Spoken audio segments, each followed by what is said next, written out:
Hello friends, स्वागत है हमारे यूट्यूब चैनल में आपका। आईटीबीपी कांस्टेबल ट्रेड्समैन मेडिकल 2 अगस्त से स्टार्ट हो रहे हैं आपके।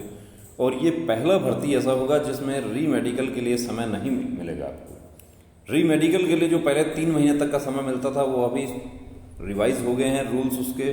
री मेडिकल डिटेल मेडिकल एग्जामिनेशन के कंटिन्यूएशन में ही 24 घंटे बाद आपका री मेडिकल हो जाएगा।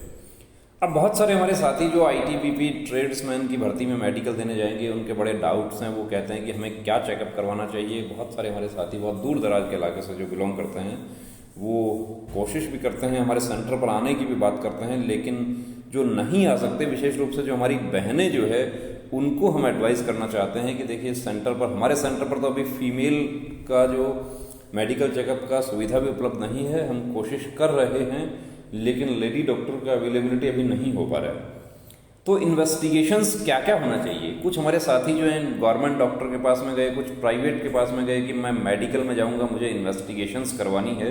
तो वहाँ पर डॉक्टर उनको बोलते हैं कि क्या इन्वेस्टिगेशन होता है। एक कैंडिडेट जो है उनका तो सिर्फ ब्लड, यूरिन, ये सब टेस्ट के ही उनके 4,000 रुपये उनके लग गए। उनका तो विटामिन वगैरह सब टेस्ट कर दिया उन्होंने, लैब वालों ने। तो ऐसा भी आपके साथ नहीं हो जाए। आपको कौन से टेस्ट करवाने हैं, इन्वेस्टिगेशंस कौन सी होनी चाहिए, मेडिकल गाइडलाइन उसके बारे में क्या कहती है, पूरा डिटेल इस वीडियो में हम आपको दिखा रहे हैं। आपको जो टेस्ट करवाने हैं उसके लिए आप ये जो मेडिकल गाइडलाइन का रेलेवेंट पोर्शन जो है इसका पिक आपको चाहिए। हम आपको बिल्कुल पीडीएफ प्रोवाइड करवा देंगे, ये पिक प्रोवाइड करवा देंगे हम आपको। ये आप किसी भी डॉक्टर से आप कंसल्ट कीजिए, उनको ये दिखा दीजिए कि मुझे ये टेस्ट करवाने हैं, और उसका रिपोर्ट भी वो आपको बताएंगे कि ये सब नॉर्मल है या नहीं है। अब देखिए यहाँ पर इन्वेस्टिगेशंस कौन से होंगे। तो ये investigations, following investigations are to be carried out. उसमें सबसे पहले तो है हीमोग्लोबिन। अब ब्लड में आपका हीमोग्लोबिन ही मुख्य रूप से चेक होना है। उसमें जो लिपिड प्रोफाइल वगैरह सब जितने भी है, विटामिन के टेस्ट हैं, आपका कोलेस्ट्रॉल वगैरह। अब एक कैंडिडेट 4,000 रुपये उनका खर्च हो गया सिर्फ इसी में, जबकि इतना तो कंप्लीट मेडिकल चेकअप का भी हमारे पास नहीं होता। उसमें 2 दिन हम कैंडिडेट को अपने पास रखते हैं, उसका रहने खाने का सब कंप्लीट खर्चा जो है वो भी जो फीस हम लेते हैं उसमें शामिल होता है। लेकिन हम 4,000 तो उसमें भी नहीं लगेगा। 4,000 में तो 2 कैंडिडेट का हमारे पास में हो जाता है। लेकिन जानकारी नहीं थी उनको, और वो टेस्ट जो है लैब वाले ने अपने हिसाब से कर दी है। हीमोग्लोबिन, अब यूरिन एग्जामिनेशन और चेस्ट एक्सरे, इसके साथ ही एक ईसीजी भी आपका होता है जो मेडिकल गाइडलाइन में नहीं उसको शामिल किया गया, लेकिन बाद में ईसीजी किया जाने लगा। 2015 में मेडिकल गाइडलाइन जब बना था तब ईसीजी उसमें शामिल नहीं था। अब देखिए हीमोग्लोबिन बहनें हमारी जितनी भी हैं उनको विशेष रूप से हीमोग्लोबिन चेक करवाना चाहिए, क्योंकि कल भी एक बहन ने हमें मैसेज किया था, उन्होंने रिपोर्ट शेयर किया तो उनका हीमोग्लोबिन एक्चुअली 9 ही आ रहा था, और 9 हीमोग्लोबिन यदि आएगा तो वो अनफिट हो जाएंगी। और दूसरे दिन भी 1 पॉइंट हीमोग्लोबिन हम बढ़ा लें, ऐसा नहीं हो सकता संभव। तो हीमोग्लोबिन क्या होना चाहिए, नॉर्मल रेंज है आपका 12 से 16 होना चाहिए मेल के लिए, जबकि यही रेंज जो है वो 13 से 17 होता है।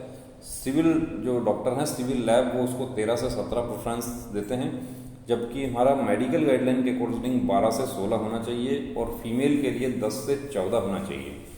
However candidates with more than 18 GM% will be considered unfit. अब देखिए यहाँ पर ये भी बता दूं आपको कि यदि आपका 16 की बजाय आपका 18 से ऊपर निकल गया तो आप अनफिट हो जाएंगे, और 12 से नीचे रह गया तो मेल है तो अनफिट हो जाएंगे, और 10 से नीचे निकल गया फीमेल है तो अनफिट हो जाएंगे। ये बहुत बड़ा पॉइंट बनता है। अब तक क्या होता था कि आपको री मेडिकल के लिए आपको समय मिलता था। यदि हीमोग्लोबिन कम भी आ गया, ज़्यादा भी आ गया, तो समय मिलेगा, उसमें 3 महीने तक का समय मिल गया। उसमें एक कैंडिडेट ने बहुत अच्छा उसमें डाइट वगैरह उसमें उसके अकॉर्डिंग लेकर हीमोग्लोबिन वाले जो फूड सप्लीमेंट है हीमोग्लोबिन बढ़ाने वाले, वो सब अपना डाइट में शामिल करके वो इंक्रीज कर लिए, मेडिसिन ले लिया। लेकिन अब ऐसा मौका नहीं मिलेगा। अब तो आज यस और कल नो, ऐसा नहीं हो जाएगा। तो 24 घंटे में आप हीमोग्लोबिन बढ़ा लेंगे, ऐसी कोई दवा भी नहीं है हमारे देश में। तो उसको पहले से इसको तैयार रहना है आपको। यूरिन रूटीन और माइक्रोस्कोपिक। अब यूरिन में कौन कौन से टेस्ट होंगे वो देखिए। यूरिन में बताया है सबसे पहला तो प्रेजेंस ऑफ शुगर यदि होता है प्रॉब्लम हो सकती है आपको। Presence of protein about trace limit. अब प्रोटीन यदि आपके डिटेक्ट हो रहा है वहाँ आपको प्रॉब्लम हो सकती है, लेकिन उसमें भी नॉर्मल लिमिट्स है तो फिट हो जाएंगे। अबाउट ट्रेस लिमिट है तो वहाँ पर अनफिट हो जाएंगे। Any presence of RBC will lead to rejection in male और physiological cause to be ruled in case of female. ये सब मेडिकल टर्म है और ये डॉक्टर ही आपको अच्छे से पढ़ के बता सकते हैं। और specific gravity any variation from the range 1 to 1.03 will lead to rejection. अब इस रेंज से ऊपर या नीचे होता है, आउट हो जाएंगे आप। यूरिन में ये टेस्ट होंगे आपके चेस्ट एक्सरे पीए। अब इसमें क्या क्या होगा तो देखिए, evidence of chronic inflammation, any non homogeneous lung opacity, evidence of damage of or shifting of mediastinal organs, evidence of foreign body or medical device, collapse of any mediastinal organ, blunting of cardio and or costophrenic angle, cervical rib. ये सबसे बड़ा point होता है। Cervical rib जो है, इसमें कई candidates को हमने अनफिट होते हुए देखा है और ये ऐसा पॉइंट होता है कि ये री मेडिकल भी फिट नहीं होता था और अब तो री मेडिकल का चांस ही नहीं है। अब तो आज आपका मेडिकल होगा, कल आपका री मेडिकल हो जाएगा।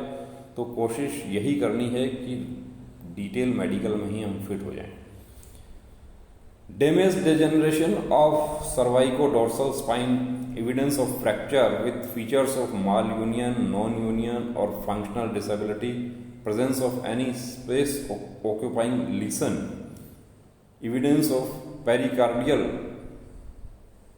इफ्यूजन। ये सब देखिए मेडिकल टर्म है, ये आपको और हमें समझ नहीं आएगा। जो मेडिकल टर्म है वो मेडिकल के लोग ही इसको बता सकते हैं, डॉक्टर इसको अच्छे से पढ़ के आपको बता सकते हैं।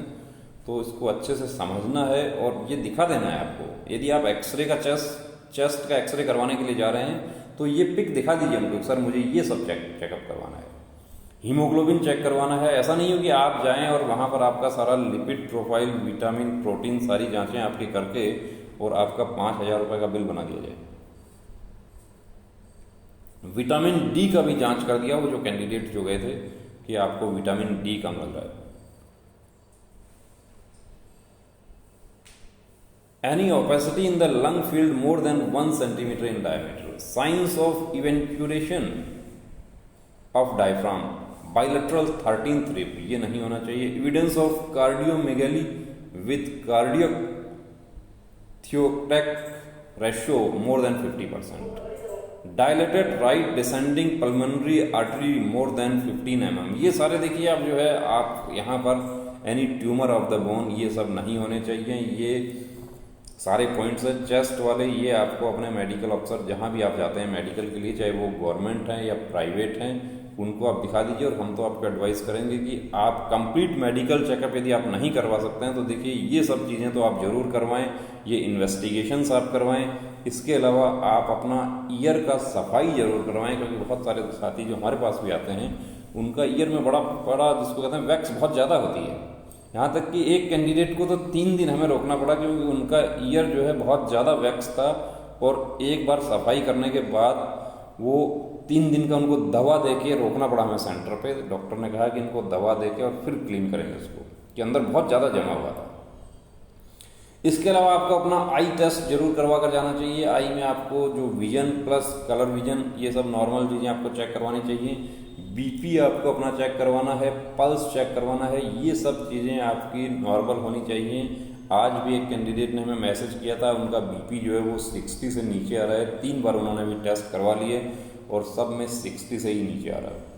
और 60 से नीचे जा रहा है या 140 से ऊपर जा रहा है तो वहाँ पर परेशानी हो जाएगी। वहाँ पर 140 या 91 भी यदि हो गया तो वो अनफिटनेस का कारण बन जाएगा और आपको मौका नहीं मिलेगा, आपका चांस चला जाएगा।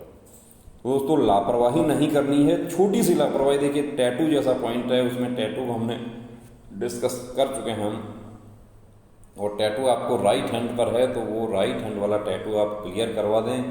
और हम तो आपको एडवाइस करेंगे कि आप राइट नहीं, आप लेफ्ट, जितना भी आपका टैटू है सारे क्लियर करवा दें अभी, क्योंकि वो टैटू आपके लिए कहीं, आपकी वर्दी के लिए कहीं सबसे बड़ी बाधा ना बन जाए। दोस्तों अब रुकना नहीं, थमना नहीं, अब ठानना है, वर्दी को हर हाल में पाना है। जय